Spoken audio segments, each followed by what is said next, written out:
আচ্ছা দেখেন, তাহলে আমরা এখন তৈরি করব এইটা মেইল আইকন। এই যে রেক্ট্যাঙ্গেল টুলে আসবেন, আসার পরে একটা অবজেক্ট ড্র করবেন রেক্ট্যাঙ্গুলার, মোটামুটি এতটুক। স্টক কালার আছে, ফিল কালার অফ আছে।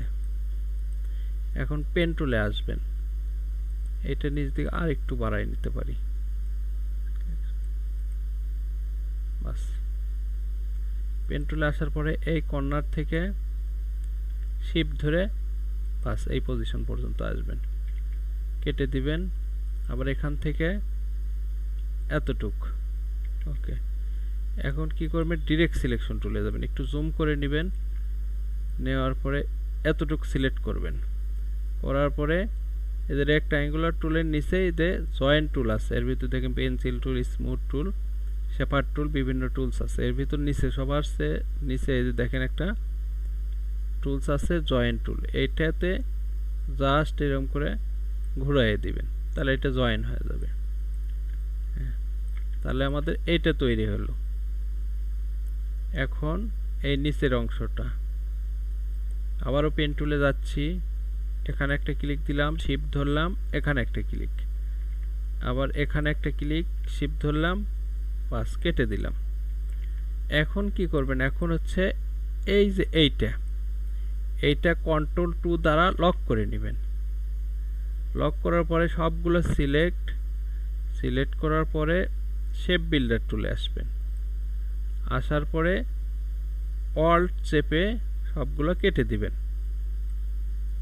কেটে দিলাম, বাস।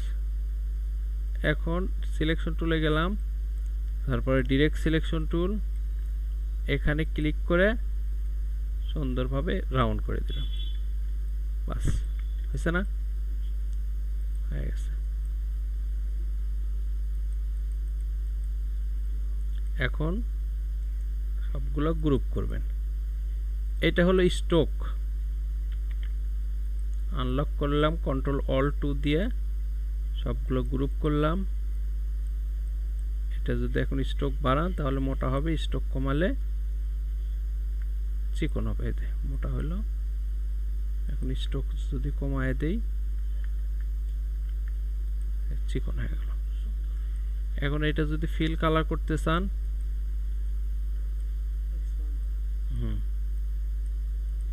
এটা কি করবেন, অবজেক্ট থেকে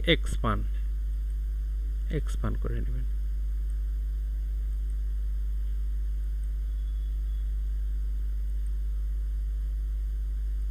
করার পরে এটা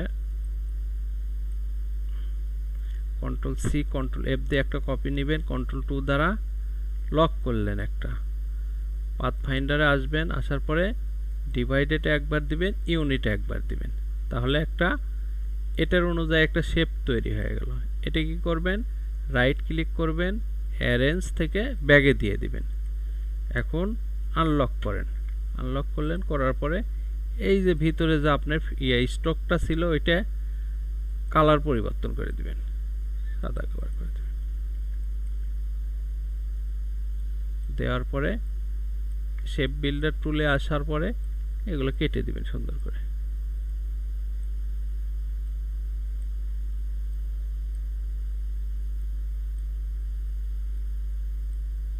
বাস,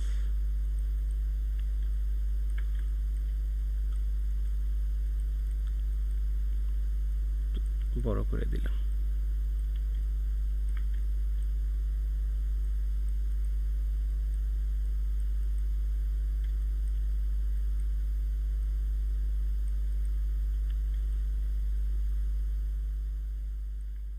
বুঝতে পারলেন?